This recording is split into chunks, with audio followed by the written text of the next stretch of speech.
लौह पुरुष सरदार वल्लभभाई पटेल की जयंती पर बहजोई में रन फॉर यूनिटी का भव्य आयोजन, एकता के संदेश से गूंजा पूरा नगर। बहजोई। लौह पुरुष सरदार वल्लभभाई पटेल की जयंती के अवसर पर मंगलवार को बहजोई में रन फॉर यूनिटी का शानदार आयोजन किया गया।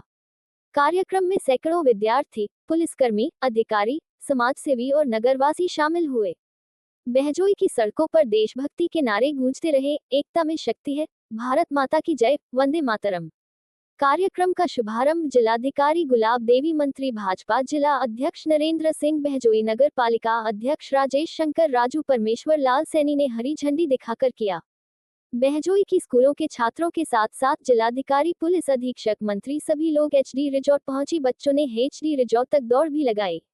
एकता दिवस के अवसर पर सर्वप्रथम पुलिस अधीक्षक ने सभी को शपथ दिलाई। तत्पश्चात जिलाधिकारी डॉक्टर राजेंद्र पेशिया ने सरदार वल्लभभाई पटेल के आदर्शों का प्रकाश डाला तथा उन्होंने उनके साहस की एक घटना भी सुनाई। साथ ही कहा कि सरदार पटेल ने जिस लोहे की इच्छाशक्ति से देश को एकजुट किया, वह आज भी हमारे लिए प्रेरणा है। रन फॉर यूनिटी का उद्देश्य इसी एकता की भावना को आगे बढ़ाना है। उसके बाद मंत्री गुलाब देवी तथा भाजपा जिला अध्यक्ष हरेंद्र सिंह रिंकू ने अपने संबंध में अपने संबोधन में देश की अखंडता, एकता पर विचार प्रकट किया। हर तरफ लोगों ने तिरंगे झंडे लहराकर प्रतिभागियों का स्वागत किया। इस दौरान प्रशासनिक अधिकारी, शिक्षण संस्थान और सामाजिक संगठनों के प्रतिनिधि मौजूद रहे। कार्यक्रम के अंत में प्रतिभागियों को बुक देकर सम्मानित किया गया। साथ ही देश की अखंडता और एकता को बनाए रखने का संकल्प भी दिलाया गया।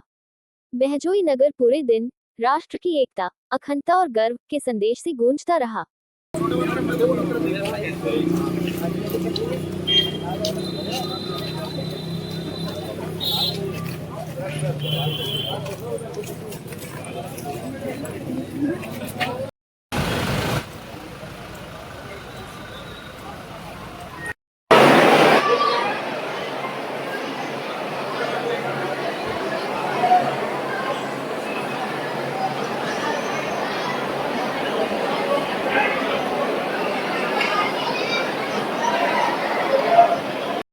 साइलेंस होना चाहिए, एकदम शांति, चुप।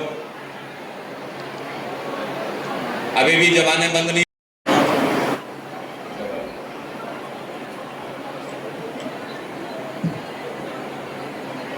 मैं सत्यनिष्ठा से शपथ लेता हूं कि मैं राष्ट्र की एकता, अखंडता और सुरक्षा को बनाए रखने के लिए स्वयं को समर्पित करूंगा और अपने देशवासियों के बीच यह संदेश फैलाने का भी भरसक प्रयत्न करूंगा। मैं इसे एक उत्सव के रूप में भी मनाया जा रहा है। तो संभल में आयोजित इस कार्यक्रम में उपस्थित आज के कार्यक्रम की मुख्य अतिथि हमारे जनपद की माननीय मंत्री महोदया श्रीमती गुलाब देवी जी,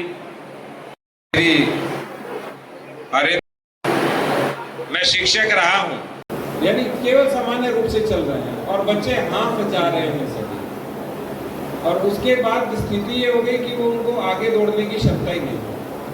ये माता पिता और विद्यालय का दायित्व है कि बच्चों को अधिकाधिक आउटडोर गेम्स खिलाएं।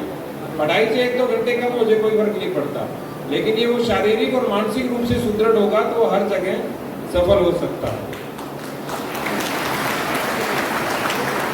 अभी मिशन शक्ति 5.0 भी हमारा चल रहा है,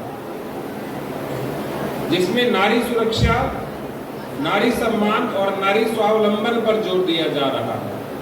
मेरा अनुरोध रहेगा कि जो शक्ति पुंज और शक्ति सम्मान पुंज और कलेक्टर का पत्र के नाम से जो गतिविधियां कराई जा रही है, वो भी सभी विद्यालयों में अक्षरशः है और नियमित रूप से होनी चाहिए। और आज का दिन एक और रूप में विशेष दिन है। आज जो विकसित भारत, विकसित उत्तर प्रदेश में सुझाव लिए जा रहे हैं पूरे प्रदेश में, उसका भी अंतिम दिन है। तो आपके पास QR कोड है, विकसित भारत आप टाइप करेंगे तो सीधा पोर्टल खुल जाएगा उसमें कुल 12 क्षेत्रों में आपको सुझाव देने हैं, तो आप अधिकाधिक सुझाव भी दें अपने बारे में, अपने मोहल्ले, अपनी तहसील, अपने कस्बे, अपने गांव और अपने जनपद के विषय में कि यहाँ पर विकास के क्षेत्र में क्या होना चाहिए, क्योंकि आपके सुझाव से ही नीतियाँ बनेगी, उसी के आधार पर योजनाएं बनेंगी और उन्हीं को ही क्रियान्वित किया जाएगा। तो एक बार फिर आज जो रन फॉर यूनिटी की इस दौड़ में और यात्रा में मैडम ने हमारे साथ प्रतिभाग किया, तो मैं पूरे जनपद संभल की ओर से और पुलिस विभाग की ओर से मैडम का इस कार्यक्रम में स्वागत करता हूं, अभिनंदन करता हूं। जय हिंद, जय भारत, जय सरदार। दूरी का हमने सफर तय किया, किसी को कोई परेशानी नहीं हुई, क्योंकि निरंतर हम लोग चलते रहते हैं। जब चलते रहते हैं तो चलते ही रहेंगे और जीवन भी चलता रहेगा। मैं ये कहना चाहूंगी कि इस जीवन में जब बच्चा पढ़ता है तब भी उसके लिए अपनी परीक्षा पास करनी होती है। जब बड़ा होता है तो बड़े होने की परीक्षा पास करनी होती है कि उसके ऊपर कोई जिम्मेदारी आ जाती है। जब शादी होती है तो उसमें भी उसको परीक्षा पास करनी होती है, और जब सब कार्यों से निपट जाता है तो सबसे बड़ी परीक्षा पास करनी ये होती है उसके लिए वृद्धावस्था में कि कैसे हम उस भगवान के लिए अपना चेहरा दिखाएंगे जिसने हमें इतना दिव्य शरीर दिया, दिव्य कार्य दिए, उसके लिए हम अपना मुंह कैसे दिखाएंगे और हमें उसका स्मरण करना चाहिए। तो कहने का तात्पर्य यह है कि जीवन से लेकर और मृत्यु तक व्यक्ति को दौड़ लगानी पड़ती है, तभी उसका जीवन सफल होता है। आज हम सरदार वल्लभ भाई पटेल जी की 150वीं जयंती मना रहे हैं। 150 वर्ष बाद भी आज उनका जन्मदिन मना रहे हैं, इसका क्या कारण है? कि अगर किसी व्यक्ति को आप सौंप दो कि 565 व्यक्तियों को एक जगह बैठाना है तो संभव नहीं है, लेकिन 565 रियासतों को, और रियासत का मतलब समझते हैं कि जो जिस राजा की रियासत हो तो वो अपने आप में राजा है, वो फिर किसी की क्यों मानेगा। लेकिन कैसे व्यक्ति होंगे वो जिनकी 150वीं जयंती आज हम मना रहे हैं, कितना महान व्यक्तित्व होगा उनका कि इस देश की 565 रियासतों को मिलाकर इस अखंड भारत का निर्माण किया, इस देश को मजबूत करने का काम किया। जो न्याय उन्हें बहुत पहले मिल जाना चाहिए था। हम आभार व्यक्त करते हैं इस देश के यशस्वी प्रधानमंत्री नरेंद्र मोदी जी का। 2014 के बाद जब हमारी सरकार आई, उसके बाद सरदार वल्लभ भाई पटेल को जो सम्मान पहले मिलना चाहिए था वो सम्मान मोदी जी की सरकार के आने के बाद मिला। शीर्ष नेतृत्व ने अटल जी की, पटेल जी की 150वीं जयंती को एक समारोह के, एक अभियान के रूप में लिया है।